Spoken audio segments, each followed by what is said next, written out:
What is up, guys? Zach Ginn here, and in today's video, I'm going to share with you exactly the 50 ways, pretty much the top 50 ways to find a wholesaling real estate deal, and specifically how to find your first wholesaling real estate deal. Guys, there's over 50 proven, tried and true ways to get your first wholesaling real estate deal, and this is why in this video, I'm going to break down all 50 of them so I can eliminate every single possible excuse you could ever have on finding a wholesaling real estate deal so you can have the best success possible. Now, I'm telling you, a lot of wholesalers out here, they want to say there's only 2-3 ways for anyone to go out here and get a deal. But in all honesty, there is 50 proven ways. There's more than 50. But what I can tell you, 50 tried and true proven ways where you can get a wholesaling real estate deal. And I'm pretty much gotten a deal from every single one of these methods. So that's kind of how I came up with this list. So it's actually not as complicated as people think. You know, I think a lot of people think that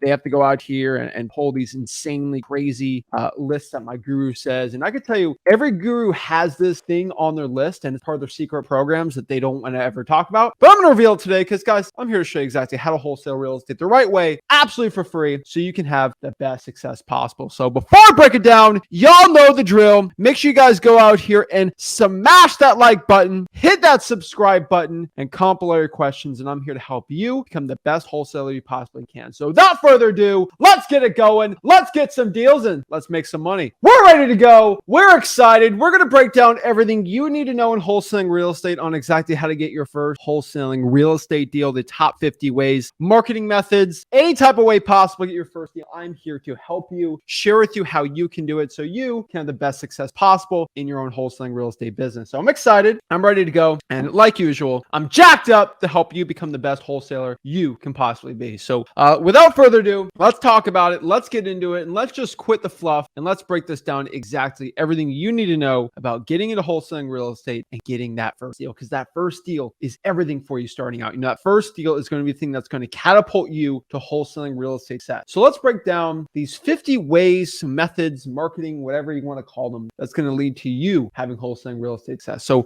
without further ado, let's get it going and let's just break down these top 50s. Guys, if you have any questions, let me know and I'm always here to help. So let's go. This is not in any particular order of importance or how amazing it is, but this is definitely a good order you should be going at if you just want to start going out. So I'm not going to go in a full hour presentation on every single one I talk about because there's 50. Like, dang, that's a lot. But what you can do though, if you go to freewholesaling.com, my free real estate wholesaling course, pretty much every single one I talked about here is in that course, and it is pretty much broken down really smoothly and easily so you can know exactly how to get into wholesaling real estate absolutely free. So go to freewholesaling.com and that'll share exactly how to do it. So let's talk about the first one, and this is going to be the for rent ad. I can tell you guys, most wholesalers don't know this, but a huge amount of wholesaling real estate deals that I do in my own wholesaling real estate business, a lot of them are from what we call tire landlords. And this is going to be a list of people that have rental properties and they just want to sell it. They want to get rid of their rental property. They don't want to deal with it, and it's just a nuisance for them, right? They don't want to deal with it, and being a landlord sucks. I hope everybody knows this. Being a landlord is not the most fun thing in the world. You got to deal with problem tenants and all these things, and a lot of those people own property and they just want to get rid of them. A lot of tenants get rid of properties and all these things. And the point of the for rent ads is there could be a pretty good chance that somebody who is listing the property for rent just evicted somebody, right? They just got somebody out of the property and it's absolutely free list. And the reason why I'm starting out with the for rents is because it's what we call a double whammy. What do I mean by a double whammy? What I mean by because it's a double whammy list is because you're actually finding motivated sellers by pulling that list and cold calling them, seeing if they want to sell the property. But also on top of that, if you have a very savvy cash buyer, you're actually going to be able to find a cash buyer landlord in your area. So it's the best of both worlds here, guys and gals. You actually go out here and you're going to be able to find really good motivated seller deals and really good cash buyers all at the same time. And so your guru don't like talking about it. You know, oh, go pay for a list, guys. It's free. You go on Zillow. It's right there. Absolutely amazing, guys. So I would definitely recommend you go there because it's a great list. I don't think a lot of wholesalers talk about that one, but it's a great one. Guys, go after the for rents in your area. And remember, at freewholesaling.com, we teach you how to do it the right way. Now, let's talk about number 2. These are tax deed sales. This is another one. You know, people are not paying their taxes. Property goes up to auction. And a lot of these properties, you can go after sellers that have tax deed sales. And in a lot of jurisdictions, county, cities, you can actually save the property. Or you can find people that just, they have an auction date and you can salvage it. Make sure you talk to your title company, see the laws in your state on how to do that. But I'm telling you, it's not really talked about much in the wholesaling community, but it's a great tax tactic to be going out here. So tax deed sales, freewholesaling.com, we teach you how to do that. Number 3, kind of underrated strategy, more or less, I could probably say, but this is going to be going out here and actually using social media to find your wholesaling real estate deal. And it's never really talked about too much how to do it the right way, but like social media is an amazing source of finding wholesaling real estate deals. And I think a lot of wholesalers out here feel like they're so stressed because they feel like they can't find any deals unless they pay a bunch of money, and they can't do. Guys, social media is a very, very powerful way to find wholesaling deals. And I hate to say it, but like a lot of you guys aren't using social media the right way to find deals. And I know a guy, I did a podcast, named Ralph, and he was able to do, I think, 18 JV deals last year, all pretty much exclusively from Facebook and Instagram. And he was just networking with other wholesalers and JVing with them on there. That's great. But another really big thing here on social media, and I don't talk about it too much on here, but like you can use like AI to go create Craigslist type ads, and then using those type of ads on like a Facebook group for like a local mom's group or something like that. I mean, if you're a mom, that sure you're getting a group, but like you can get social media wholesaling deals. You can cold message people on social media. Hey, I get people all the time like, Zach, I have a probate deal, but I can't reach the person. Like there's no heirs. I don't know how to reach out to this person. I say, just go slide in the DMs on social media on the person. Boom. You find that person, right? A lot of people on social media, I can't find their number. Look them up. Like their name's going to pop up on Facebook, right? Social media is an immensely powerful wholesaling real estate tool, and not a lot of people use it. Everybody knows the majority of my JV deals come from social media. It's a marketing source for me to find. Like it's a great trade-off. Hey, I make you a millionaire in wholesaling, and you make me more millions in wholesaling by just sending me JV deals, right? Like it's what we call a win-win solution, right? And that's sort of the way, I like doing my education for wholesaling. Very transactional, where send me deals, I do them, boom, boom, boom, right? And so you kind of look at the whole part of social media. You don't have to become a social media expert. Don't try to make content on like how to, get into wholesaling stuff. Like that's not the game I think most people should be doing, unless you get to a certain point. But like just start finding other wholesalers there, start posting on the various places to find them, and you'll do well. To piggyback on this number 4, this is just going to be JVing, or what we call joint venturing. Joint venturing is a very, very powerful way to go out here and actually find deals. JVing is a great one because I feel like a lot of wholesalers out here, they feel like they have to go just find a motivated seller, go through the entire process. And there is a ways around it. I think this is another one that's not talked about too much, but like everyone knows I do a bunch of JVs, and I love JVing and all these things. But like if you can find motivated sellers really good, but you can't sell them at all, go find them that can sell it, and then collaborate together, joint venture, co-wholesale, and kind of partner up on the deal. It's very good, and it works really well, guys and gals. So I do recommend a lot of people go out here and actually do that. Not really talked about much, but I'm telling you, it is powerful. I do recommend people do it, and I promise you will do deals if you focus on doing it right. Now, outside of your regular wholesaling time, you can do a lot of JV deals. There's guys that actually, they don't really do any direct to seller deals. They just only JV, and they make over 100K a year. So it works really well. So let's get into some of the ones that aren't ever spoken about on YouTube. The ones that aren't really talked about, even from me sometimes, but they're ways to find wholesaling deals. And maybe it strikes a chord with somebody. And I can tell you a lot of these methods, I've tried virtually all of them except for like 1 or 2, which I'll share why. But let's do this one. All right, let's do the next one. All right. Number 5 here is going to be radio ads. Now, I actually know some people that do very well on radio ads. I actually am currently on radio ads, and we do deals, not a ton of deals on radio ads. I'm just being honest. But we've had an ROI on it. So we do make more money on radio ads than what we spend. So, hey, that's something, right? But like, I can tell you and most wholesalers watching this that radio ads aren't priority for everyone. Okay. This is when you're in the 6 figures, you kind of want to grow it more. Some people that work really well, but like we find radio like stations that have a lot of older people listening to it that are relatively cheap, and we get the message out there. It's not as good as direct mail, cold calling, SMS. Obviously it is not, and it probably never will be, but it isn't a great, amazing source to go out here and find wholesaling real estate deals. Now, it isn't ever really talked about. A lot of wholesalers don't like speaking on it, but it is a really good way to go out here and do it, right? Not talked about too much, but I think radio ads are something that is worth looking into if you can possibly do it, right? The next one here is property managers. Now, property managers are actually a really good source for wholesaling deals. And this is a source not much wholesalers talk about, but property managers know when someone's having a problem property or issues with the house or all these crazy stuff, right? Property managers can hold a huge key if it's going to actually be a decent wholesaling deal or not. And I think a lot of wholesalers need to probably reach out to some property managers and just build a connection. Say, hey, if you have any properties we're looking to buy, love to connect with you. It's a great way. Now, the next one is a controversial one, to say the least. I'm getting a lot of questions lately of, Zach, should I do MLS wholesaling? Should I do off-market wholesaling? On-market, off-market? Should I go wholesale on real estate agent deals? Should I not? What's all this about, right? And we'll do a deeper dive video on this in the future. This is not, I do not have 30 minutes to drop MLS knowledge. I do have a free course in freewholesaling.com on how to wholesale on the MLS correctly. If you are in a dual agency state, if you are not, if you don't, that is, go to freewholesaling.com. We break down all the knowledge absolutely for free, right? But I can tell you wholesaling on the MLS is actually, it's a good way to find deals. And that might seem on the contrary to what you might think for me to say, but compared to a lot of the things that I have heard and a lot of the other wholesaling tactics that I've seen, it's not the worst one. And like, guys, I've seen a lot of the guru tactics. I've seen a lot of the stupid stuff. I've seen a lot of it. But what I could tell you is the MLS is not the worst. Far from it, but it is not the best. Okay. Off market to this day, still the best one. And one sentence I want to rest with you guys is a statistic. Most people that tell you why you should wholesale in the MLS, they say this one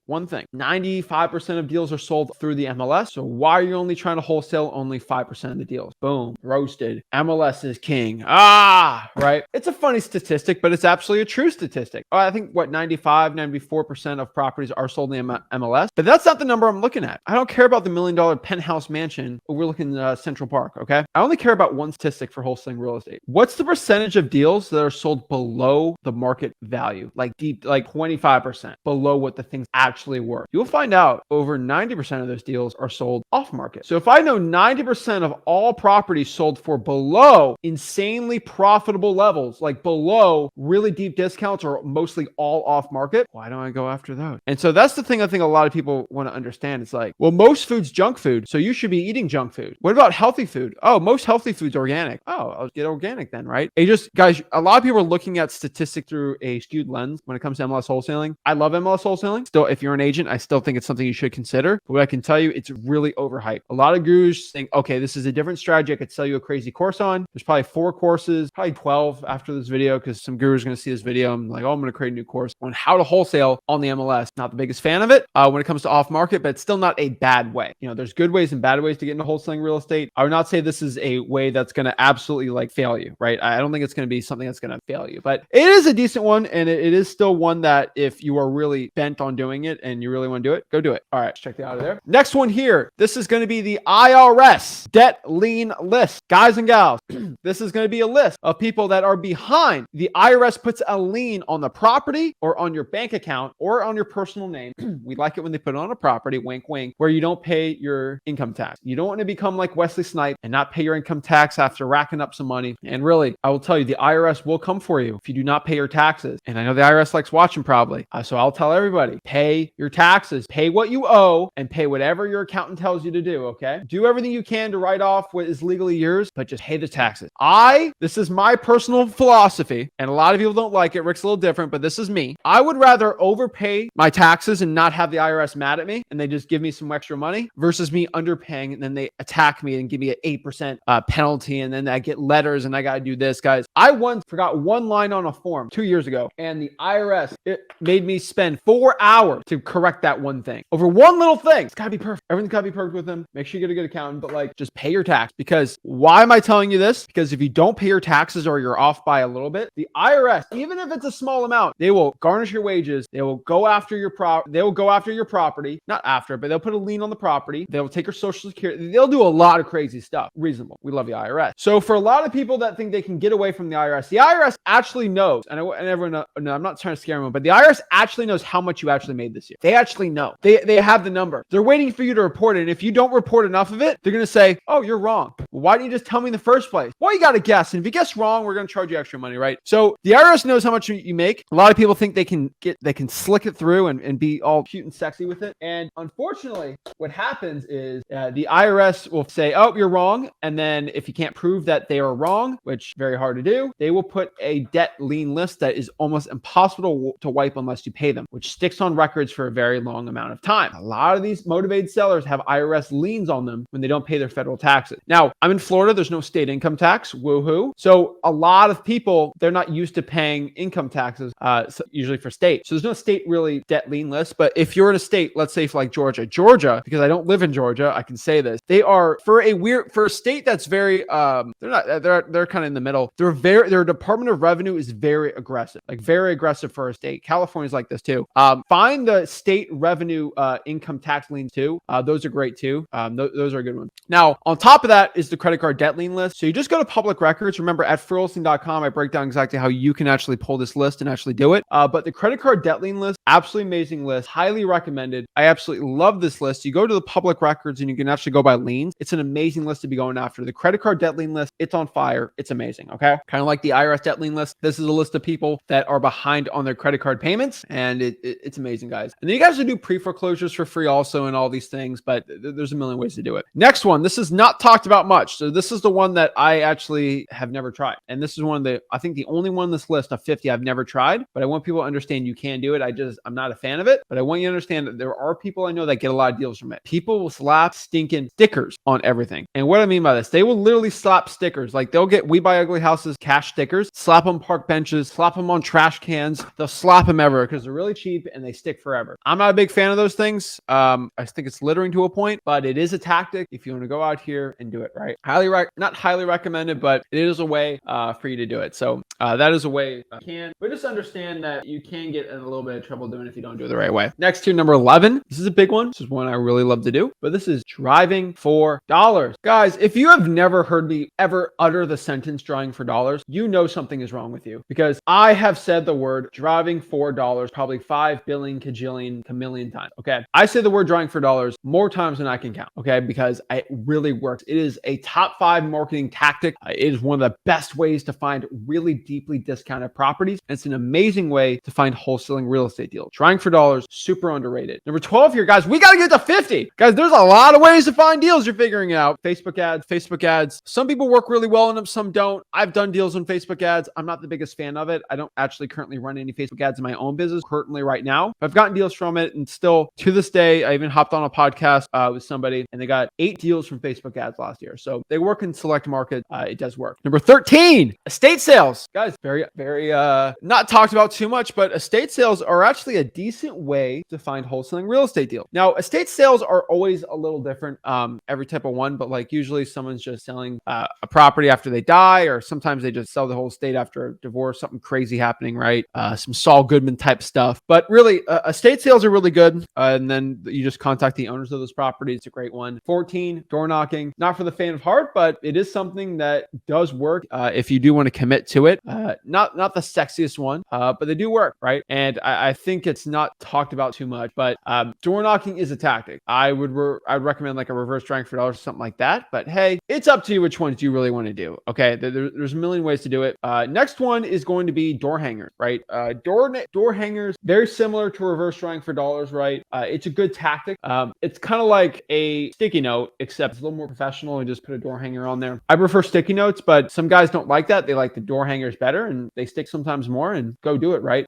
So they work. I think they are a lower tier to the sticky note, but it's still not a bad one. Door hangers on properties with a list on them is going to be good, like a code violation list or something like that. I'm not a big fan of just door knocking. It's not door knocking, but putting door hangers on like an entire street. I mean, you can, but still, I'd rather there's be some motivation on there if you are going to do it, but that's just me. Next here is pre-foreclosures. I can go for probably 3 hours on pre-foreclosures because I absolutely love it. I think it's going to be one that is going to be rising this year and definitely for next year. And it's definitely one where it's talked about so much, but so many people know so little about actually how to market a pre-foreclosures correct. One quick example. I've always said this. The top rule for pre-foreclosures is do not cold call this list. This is not a good cold calling list. This is actually a terrible cold calling list. Don't cold call this list, okay, guys and gals? Do not be cold calling it. It is not a good cold calling list because, first and foremost, pre-foreclosures, they get hammered from loan sharks, or credit repair companies, all these type of corporations. They just get called probably 4, 5, 6. I've seen even 10 a day. And on top of that, wholesalers and agents and attorneys and all this, right?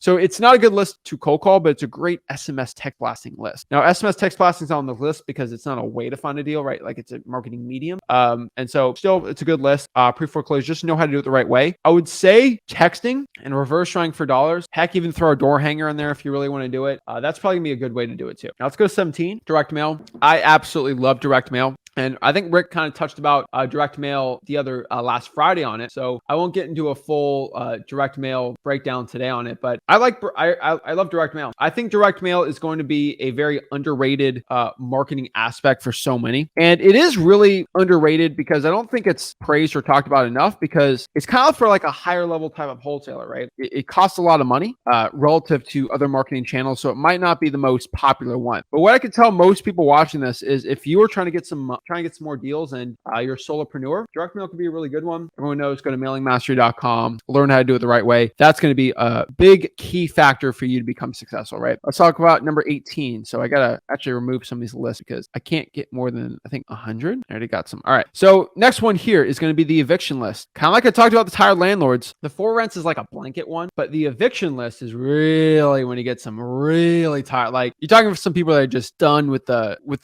how can I say this politely, of the hassles of being a landlord. The eviction list. They already evicting someone for not paying it. They're evicting them. Probably some property damage being done on the property. Just a ton of work having to be done. Ooh, that's not a good list for a lot of wholesalers out here. And I can tell you, a lot of people do not like being a landlord after an eviction. And after you have to file all the court work, paperwork, and paying lawyers, a lot of people say, you know what, I'm just going to get into the stock market. Screw this rental property thing. This is not the thing for me, right? And hey, most people aren't like that, but there are some people that are just sick of it. And there are people that don't have to deal with an eviction and they're just sick of it too. That's why I say the for rents. But a tired landlord list is still going to be a good one. And tired landlord can say and mean a lot of things, but get a list of the eviction. So the court record of evictions, they're out there, very underrated, never really talked about too much, but it is definitely going to be a strategy where I think a lot of wholesalers can go out here, pull the eviction list. I would say most people watching this have never pulled the eviction list in their own clerk of the court. I'd be shocked if more than 20% have. So go to your clerk of the court, actually pull the eviction list. Very underrated, very good, highly recommended. Okay, do it there. Now, next one, fire damage properties. Guys, if a property went on fire, it's gonna be hard to live in the house. They get an insurance check. They already got the money. Money's not even a situation for them. They just want to get rid of it because they already got the cash for the house and they are salvageable deals, a lot of them. So go after it, right? I'm telling you, the fire damage properties, just get a list from the fire department of all properties that they went on that caught on fire. Even if it's like a little bit,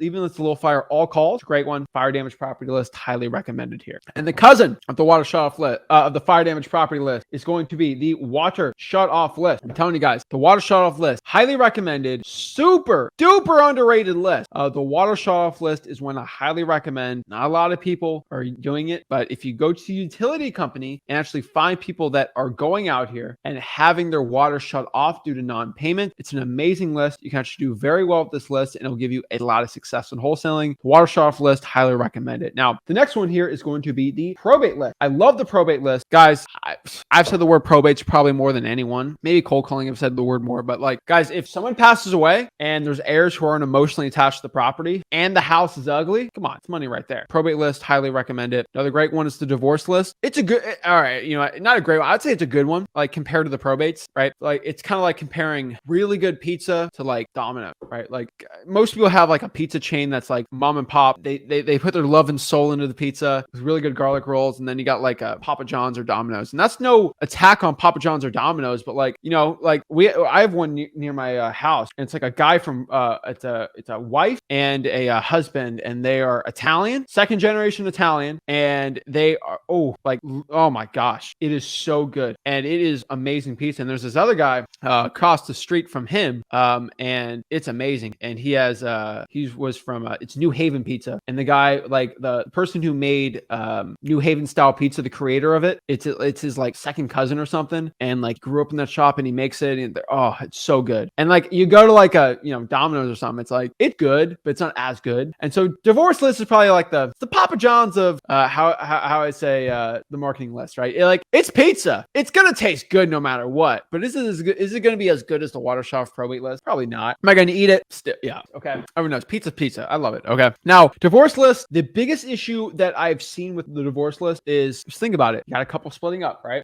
They are splitting up probably because they have disagreements, and if they can't agree on trivial things, think about selling the property in a price. They're just already hating each other. It's not going to be good. But there are still really good deals from it if you get both sides on it. There's usually lawyers involved. I've seen everything with a Divorce List. Okay. I've had one divorce lead I had that got destroyed because I think the wife's new boyfriend decided the property wasn't selling for enough that what he thought. I'm like, you're not getting the money. Like, I don't even get me started on that one. And then like, just funny. But next one, utility liens, kind of like the water shut-off list, right? This is going to be a list of people that aren't paying their utility bill. And like, wait, that's the same thing as the water. No, because they're not paying the lights and the power. So a little different. So we have Florida Power and Light in Florida, pretty much the monopoly of the utility companies. And pretty much they'll put a lien on you if you did not pay your bill. So pretty simple, easy like that, right? 24, tax liens. Come on. You think you're going to go through this entire list with me not mentioning the tax liens? Come on. You got played for a fool. All right. If you are not paying your property taxes, that is a massive indicator that you have an ugly property. You are a motivated seller. You want to get rid of the property. Boom, boom, boom. That is a huge motivating factor. So if you don't pay your taxes, I think for over 2-3 years, depends where, you'll get a lien on your property for non-payment of the property tax. And guess what that means? Boom, slap a lien on you, right? Guess what? Number 25, this is a very similar one, tax delinquency. So I get asked all the time, Zach, what's the difference between tax liens and tax delinquency? Tax delinquency is when you just haven't paid it for a year or two, and they didn't slap a lien on it yet, but they're very close to. So be very careful on that one. They haven't slapped the lien on it, but they're very, very, very close. So just be careful on that one. Tax delinquency, it's an amazing. Now let's go to number 26 here. Underrated list, obviously. Never talked about too much, but it's a great one. But this is the arrest record list. Guys, you get put in handcuffs, you get arrested. I've had some big deals like this. It's crazy, but a lot of people, and this is very underrated, but like a lot of people get arrested and they get forgotten about in society. And it's not a bad or good thing. Like this is no philosophical debate, but like you get put away in jail and people just think, okay, all right, like they're gone, right? You got to remember this person has a property. They still have a mortgage, right? They still have payments they have to make on the mortgage, right? They have to pay taxes. Like society still goes on even if somebody goes away for 3 or 4 years in jail, right? And honestly, like a lot of these are like non-violent crimes. Like for example, our probably biggest case of people going to jail and just wanting to get rid of the property before they go are DUIs. And definitely never do that. That's a terrible thing to do. And it is a bad crime. But like these aren't going to be violent people, that like you got to fear your life when you're speaking. Like, okay, like a lot of them pay their debt to society, no ill will, but like don't do it. That's a terrible thing. You're risking people's lives. We're not getting the whole debate. Like bad, right? But a lot of people think like pulling the arrest record list, they're going to go see a serial killer at their front door and like they're just going to get attacked, right? It's not like that. Okay, I just want people to understand that. Like I've done deals with every type of arrest record possible. Some a little more worrisome than others, but usually I have to get backup time. So I'll give you one example. I did one deal once where I made $50,000 and the person was going to jail for assault on like another guy, like really bad stuff. And so me knowing that, I brought 2 of my buddies with me to the deal to inspect just to make sure we're okay. But like this is just for like guys, if you don't feel safe with it, don't do it. But these are still, I wish I could tell you just ignore it, but there's just too many deals like this. Okay. So it's still something to look at.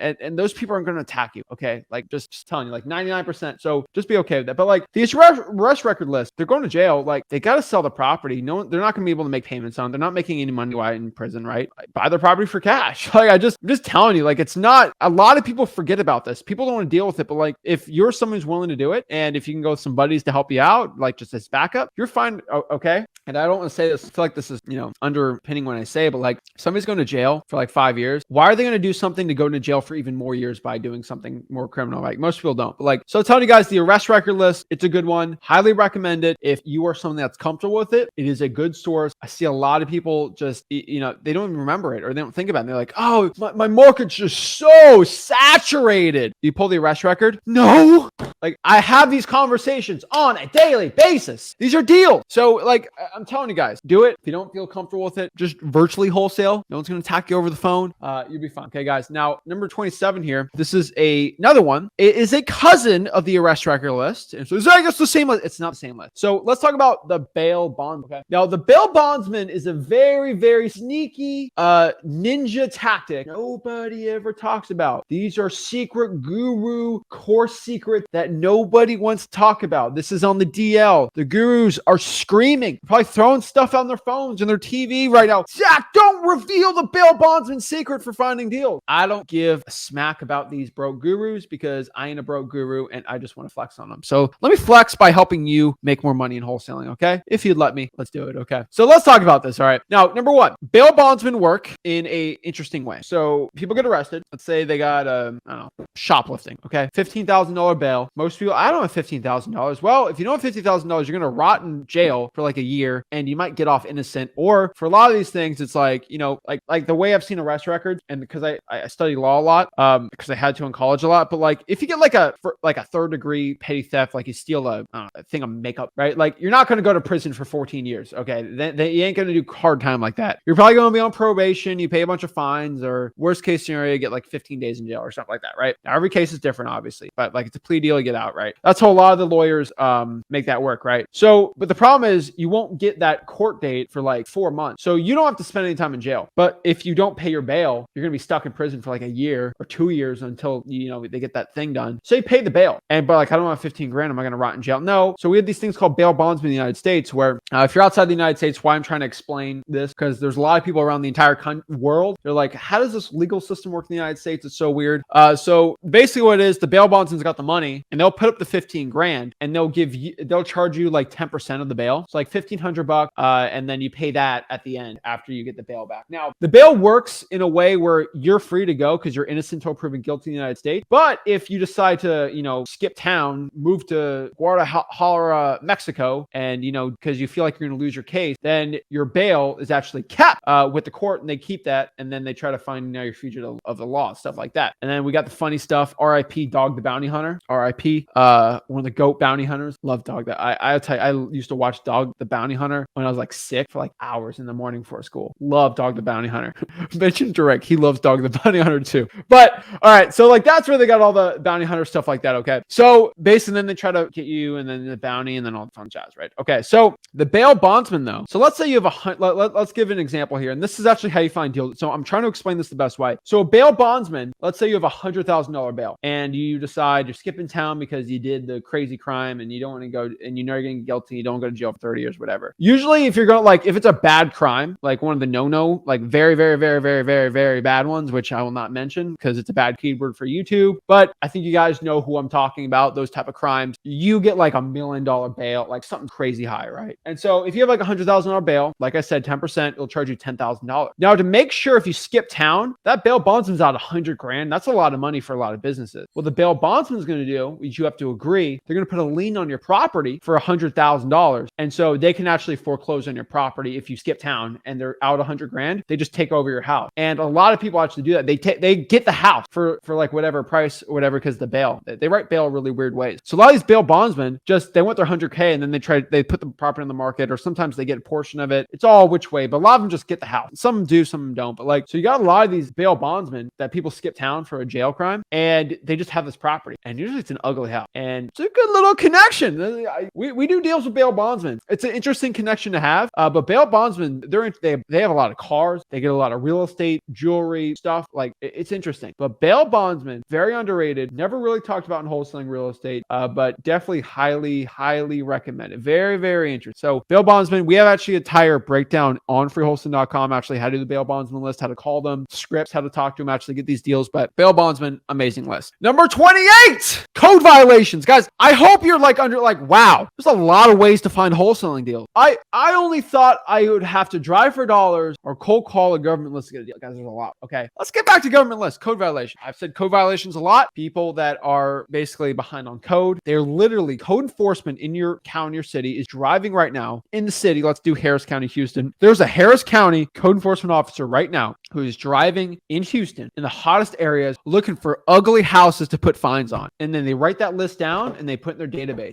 Wait, that sounds like drawing for dollars. Yeah. Code enforcement right now is driving around neighborhoods, and there's like 4 or 5 of them looking for the ugliest houses possible. Whoa. And then they have a list of it, and I can actually get that list for free. Whoa, right? It's true. It's real. It's like Santa came twice this year, right? And guys, I feel like I'm trying to convince you to pull the code violation list. Just do it. Show you for free how to do it at freewholesaling.com. Free. It's amazing. They're literally driving for dollars for you. And so I can't even talk about it enough, but guys, do that list. It's an amazing list. Highly underrated, but it's a great one here. 29, you guys saw me do it yesterday, the Zillow for sale by owners. I absolutely love the Zillow for sale by owner list. It's a really good list because people can just get started on it right now.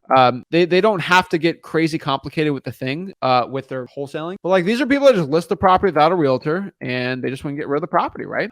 It's good. Now, a lot of them just want it for top dollar, and a lot of them aren't good wholesaling deals, but the ones that are good wholesaling deals, woo, there's a lot of money there. It's good. Number 30 are going to be what we call bird dog. I love bird dogs. Okay, so what is a bird dog? A bird dog is basically, I mean, usually it's like one of those hounds that find birds and then they hunt them down for you and all that good stuff. But like, a bird dog is basically a person that will find ugly houses for you, and they'll actually do a lot of I use them for drawing for dollars. For example, there's kids that I know in my market that don't want to wholesale, but you know, they're in college, high school, they want to make some money, and they don't want to work as a bag boy like me. So what they do is I'll literally pay them like 10% of my deal. So if I make 50 grand on a deal, I'll give them 5 grand. At like 18, I paid 18-year-olds 5 grand in 1 week of work for just finding an ugly house for me, because I value that, because it's 100% a deal that I would have never gotten if it wasn't for them. And so you guys need to go out here and find people that will drive for dollars, and you'll pay them 10% of the deal. Overpay the people. It is always overpay them, and they can actually do it. This is another thing I talk about a lot too, but like, if you have other wholesalers that don't want to cold call, but they're really good at driving for dollars and it's in a virtual place, literally split the deal with them. If they will drive for dollars for you, split the deal, give them a quarter of the deal. It's a great one. So bird dogs are great. Not talking about too much, but it's a great one. Number 31, this is going to be the auctions. You can actually wholesale properties that are set to be on auction. It's a lot harder to do, but it is a strategy you can do. So auctions is a great one. Next one here is going to be the condemned property list. A lot of properties are listed condemned. You can't be in there. It's condemned. It's not good.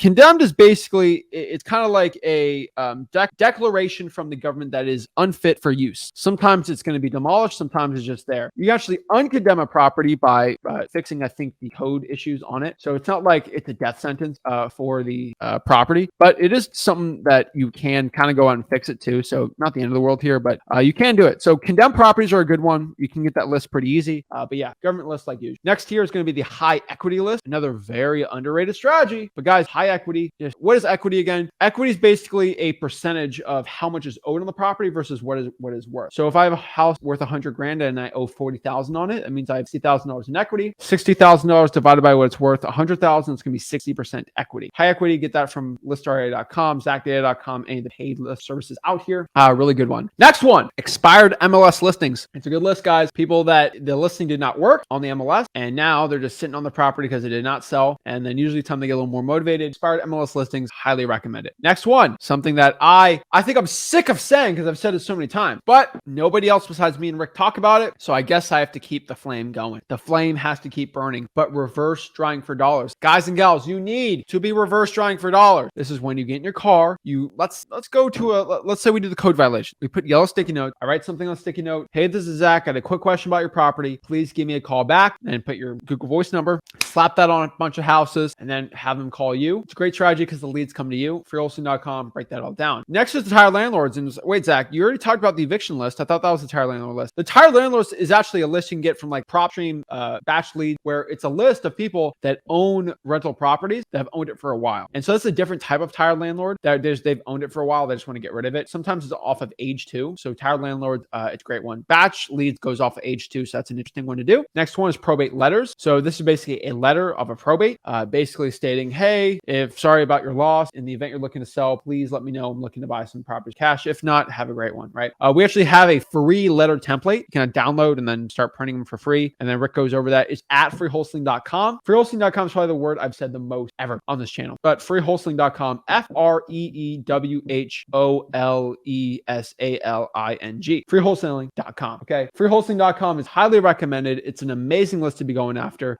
So definitely go out here and do it. But the probate letters, guys, go after here. It's at freewholesaling.com. And I can tell you that you can learn actually how to pull these letters right now and actually start printing them today. Next one is going to be the vacant list. basically properties that are vacant. They're sitting there. No one's living in the house. Maybe they want to cash off for the property. Maybe they just want to get rid of it. Guys, the vacant's very underrated and it's an amazing strategy out here. Number 42. Oh, we're getting there. Pre-probates. So guys heard me talk about probates, but remember, for a probate to happen, it actually has to go through the probate process. Probate court has to file it. Pre-probates is basically it's a list from so listrei.com does it. listrei.com actually gets this. And it actually goes after property owners. And then it looks at death records and says, wait, this property owner just popped up on a death record. That means they just passed away. Probate hasn't been filed yet, but it's pre the probate process. So hence the word pre-probate. Also, another word, it's not as sexy, but it's called the deceased owner list. So the way you can kind of say it. But yeah, the deceased owner list. Now, number 43, this is another sexy term. People go crazy for this term. I don't know why, but it is just the zombie properties list. I love the zombie properties. This is basically a vacant pre-foreclosure, where basically it's a pre-foreclosure, but people decide just to leave the property. It's good. Those houses are really ugly usually, but they're really good. Not a ton in that, but it's still probably will recommend for you guys to go out here. So definitely a good one. Now, 44, junk removal companies. This is another one not really talked about much in wholesaling real estate, but I'm telling you, junk removal companies that remove a bunch of hauling junk and stuff like this. It's really good. Very underrated strategy. It's a very underrated list, but get people that have a bunch of junk on the property and they get removed from a junk removal company. I actually had a deal from a guy who actually owned a junk removal company, and I actually wholesaled his house. But I actually wholesale properties from people that own junk removal companies. So it's another good one. Number 45, guys, this is gonna be your stacked lists. Okay, highly recommend you go out here and wholesale properties that have stacked lists. What are stacked lists? Stacked lists are lists that are just stacked on top of each other. So it's like, wait, Zach, you just said the definition for the word. And so basically, it's a list. Let's say if you can find let's use a code violation that is also vacant, that is also in a pre-foreclosure. If you can mix those filters in there, which you can at listrei.com and zachdata.com, you'll do very well. 46, SEO. SEO is really good. Search engine optimization. You can actually pay for Google ads. You can do that, or you can get SEO like We Buy Ugly Houses Cash or We Buy Houses Cash. It works really well. And so you can pay for it. It's free. There's a lot of ways out here. I'm not the biggest fan of it, but it is a way you can do it. 47, we're getting there. TV ads. So I've never done stickers. Number 2, I've never done TV ads. So these are the 2 strategies I've actually never done. So I don't slap stickers on trash cans and things like that. I don't put TV ads out there because I still don't think TV ads are the best one, but it is a way to do it. People do recommend it. But TV ads, it's interesting. Still not the highest recommendation for me, but you can do TV ads if you want to. 48, you can actually wholesale subject to deals. So low equity deals. So you can, if you know how to structure subject to, you can sell that for a $5,000, $6,000, $7,000, $8,000 assignment fee. I buy subject to deals all the time. So subject to, you can go after low equity sellers. It's for a different conversation, but at freehousing.com, we do have creative finance modules. 49, vacant land. A lot of guys and gals only exclusively wholesale vacant land. We love wholesaling land too. So go out here, wholesale the vacant land list. And how do you pull that list? listrei.com, zachdata.com. The last one, number 50, the HOA liens. So this isn't talked about too much, but like HOA liens, if you don't pay the HOA after like a month or 2, they go after you hard. So I'll get a lot of deals that actually have HOA liens on them. So HOA, people like avoiding those properties, but still property, not the worst one in the world to do. So HOA liens are really good. So guys, that is 50 ways to find your first wholesaling real estate deal. I try to get through them as quick as I can. I kind of gave a minute for each one. That was a lot, but I can tell you that just shows you how many ways there are to find a really good wholesaling real estate deal. It's a lot. And if you go after here, go to freeholding.com and learn how to do it the right way. You'll figure out how to pull these the right way. So I recommend everybody watching this, go to freeholding.com and you can actually go out here, figure out exactly how to get your first wholesaling deal. And I promise you, this is what I'm going to do. I'm probably going to put this video in freeholding.com just to flex. Okay. Why am I going to do it just to flex? Number 1, if somebody comes up here and says, oh, Zach, this is my favorite one. Zach, I've tried every way to find a wholesaling deal. Every possible way. I get this all the time. I've tried every way to find a deal and I haven't gotten a deal. I will literally pop up this video and we will go one by one and see if you did it each way. Chances are 99.99% you haven't. So I used to get this all the time. Oh, Zach, I've tried every single way. I said, you do the rest record list? No, well, I didn't try every single way. Don't give me an absolute statement about wholesaling real estate because I love wholesaling. I'm passionate about it. I know it to a T, front to back, like the back of my hand. So if you tell me you've tried every single way, you did not, and you got to try these ways. I've tried 48 and 50 of them. Probably skip TV ads, and I would probably skip doing stickers, but of the 48, I've done deals in all of them. So guys, most wholesalers only do 4 or 5 of those ways. So broaden your horizons and go after it. So guys, go to freeholding.com, and then those are the top 50 ways to do it.